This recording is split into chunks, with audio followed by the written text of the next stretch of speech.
Assalamualaikum warahmatullahi wabarakatuh. Perkenalkan, nama saya Ayu Lestari dengan NIM 21211027. Program Studi Pendidikan Matematika Semester 3, Universitas Pendidikan Mandalika. Di sini saya akan menjelaskan pengertian pengelolaan kelas. Pengelolaan kelas terdiri dari dua kata, yaitu pengelolaan dan kelas. Pengelolaan itu sendiri asal katanya adalah kelola, ditambah awalan pe dan akhiran an. Istilah lain dari kata pengelolaan adalah manajemen.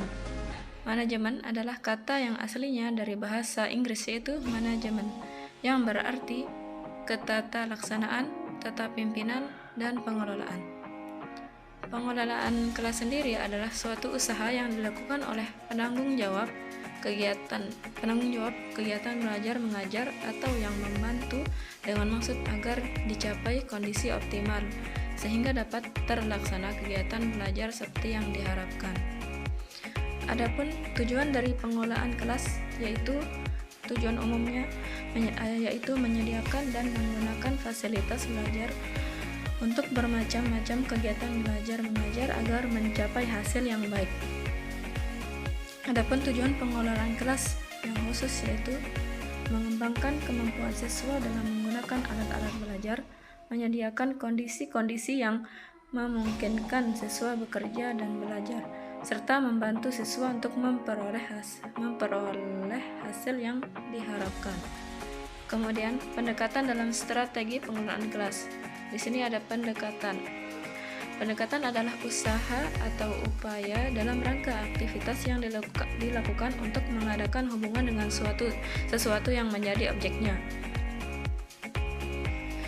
Manajemen kelas, yaitu pengelolaan, penyelenggaraan, keterlaksanaan penggunaan sumber daya secara efektif untuk mencapai tujuan atau sasaran yang diinginkan. Selanjutnya, macam-macam pendekatan dalam manajemen kelas. Pertama, di sini ada pendekatan kekuasaan atau otoriter. Pendekatan otoriter adalah pendekatan yang menempatkan guru dalam peranan menciptakan dan memelihara ketertiban di kelas dengan menggunakan strategi pengendalian. Guru otoriter bertindak untuk kepentingan siswa dengan menerapkan disiplin yang tegas. Bila timbul masalah-masalah yang merusak ketertiban atau kedisiplinan kelas, maka perlu adanya pendekatan dengan, yaitu pertama perintah dan larangan, penekanan dan penguasaan, penghukuman dan pengancaman. Selanjutnya yaitu pendekatan intimidasi atau ancaman. Pendekatan intimidasi adalah pendekatan yang memandang manajemen kelas sebagai proses pengendalian perilaku siswa. Kemudian pendekatan permisif. Pengelolaan pendekatan permisif di sini diartikan sebagai suatu proses untuk membantu siswa agar merasa bebas untuk mengerjakan sesuatu kapan saja dan di mana saja. Peranan guru adalah untuk meningkatkan kebebasan siswa. Kemudian selanjutnya di sini ada pendekatan sosio-emosional. Sosio merupakan proses belajar untuk menyesuaikan diri terhadap norma-norma kelompok, moral, dan tradisi, meleburkan diri menjadi satu kesatuan dan saling berkomunikasi dan kerjasama.